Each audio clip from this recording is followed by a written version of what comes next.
Azizlar, ota-onamizni ziyorati, bana poytaxtda yashaydiganlar, viloyatda yashaydigan ota-onasini borib ko'rish, ziyorat qilish, bu juda ulug' ish. Ularni borib tez-tez ziyorat qilishligimiz. Qolaversa, ustozlarni ziyorati, nafaqat ilmda, hunarda ham ustozingiz bor. Ularni borib holidan xabar olib, huzurlariga borib ziyorat qilib turishlik bu juda ulug' ish. Qachon oxirgi marta bir ustozimizni borib ko'rdik?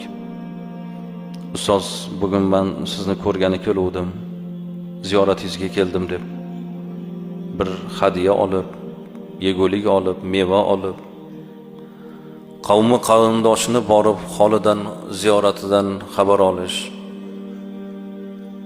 Qachon mana yigitlar, opajon bugun men sizni ko'rgani keldim, sog'inib ketdim. Tog'a sizni men bir kun ko'rgani keldim, amma sizni bugun men bir ko'rgani keldim. Odam maza qilish kerak. Alloh rahmat qilsin, bir ustozimiz bo'lardilar. Zokirjon domla o'tib ketdilar. Qabrlari nurga to'lsin. Ustoz, hech ishim yurmayapti, haqqimga bir duo qiling deb shogirdlar, muxlislar so'rasa, duo qilaman, lekin bir ish etaman. O'shani qilsang, barakani ko'rasan derdilar. Qarindoshlaring ichida bir nochori bo'lsa, muhtoji bo'lsa, borib ziyorat qilib, borib bir xursand qilib qo'ying.